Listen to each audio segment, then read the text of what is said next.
Kumbhūpamaṃ kāyamimaṃ viditvā, nagarūpamaṃ cittamidaṃ ṭhapetvā, Yodhetha māraṃ paññāvudhena, jitañca rakkhe, anivesano siyā. So we're going to translate this. There isn't a lot to talk about grammatically in this one. It's basically verb and object. This is a very, I think, powerful verse. And this last gata, we will talk about it because it has some optatives in it. So we start here with our absolutive form. Having known. Now, because I've done some of these videos out of order, I think I put it down here. You can also look ahead and look at verse 46, where we've gone more in depth into this this verb here, viditvā, having known, imaṃ, this kāyaṃ, this body, having known, that this body is like,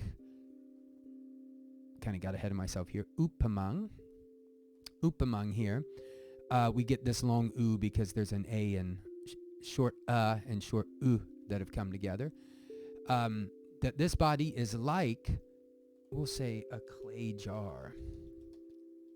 It's like something that's fragile, that can, obviously clay jars have a lot of utility, but they are not hard to break, especially for me.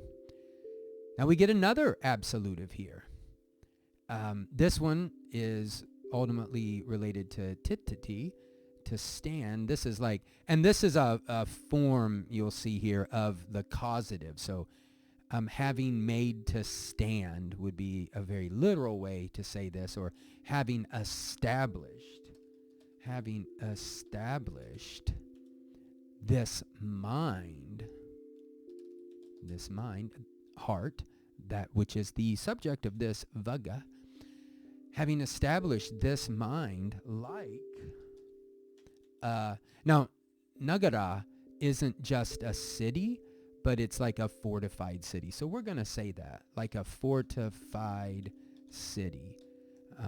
We don't think necessarily in those terms anymore, but it's not too hard to imagine that a city, that would need to guard itself, need to guard its wealth, its riches, from other people who would like to invade and take those riches and wealth. Now we get to maybe like a main verb here, and this is an imperative. Yodhetha, fight, attack, or like fight against the fact that you can't type. Fight against māraṃ. Fight against death. Fight against the forces that keep us bound to the cycles of samsara. Fight against māraṃ, or just fight māraṃ with, and this is a nice one, avudhena. Now this is instrumental, with a weapon, or with the weapon,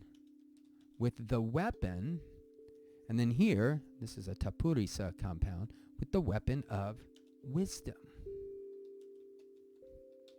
If these were pulled apart, we would probably expect paññāvudhena, avudhena. Fight against māraṃ with the weapon of wisdom. And by the way, we should say it's second person plural, so it's like you all fight against. We won't specify that here. Now, it should be mentioned that Yodhetha, the verb, has a corresponding noun, Yodhetha, which means warrior. And if we were to drop the H, we might be able to imagine a very popular character from fiction, a certain science fiction franchise. And that's at least one hypothesis of where his name has come from. And then this last little bit, we have two verbs in the optative. And this gata is joined with an and. So, and, let's see here. And, in this case, I think we have to kind of have to understand this as like in, I think like in Latin and Greek, they have these ways of distinguishing conditions, like future more vivid, future less vivid, like how likely this is to happen, you know. So, and were one, and we're kind of switching from you to a third person, and were one to guard or to protect, to guard the victory, that is the victory over Mara, and were one to guard the victory, one would be, so this is optative from, you know, atti, one would be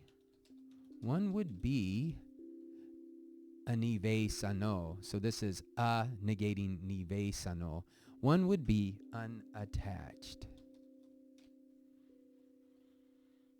So I hope that this is all pretty clear. Just to say, you know, grammatically, here we have a, you know, a main verb, a transitive verb, having known, and then this is an object, and this is elaborating upon that object. And the same here, having established, and this is the object. So these objects are in the accusative case.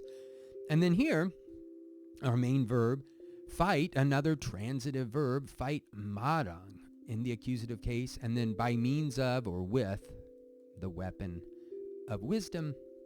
And then we get this last part here. Actually, this rakkhe is also a transitive verb. So this is the object of rakkhe, and I think I put down here, I may not have, but if these were broken apart, I mean, we've come across this a lot. Cittaṃ, we would, you know, if we just isolate them, cittaṃ and ca, but when those come together in speech, it's jitañca. So this cittaṃ is the object of rakkhe, and then when we have forms of the verb to be, or like to remain, to become, things like that, we are not expecting a object. We're expecting, you know, a nominative. And that's what we get here, the so-called predicate nominative. I love this verse. I think it's very powerful. And as always, I'm interested to hear what you have to say, dear listener.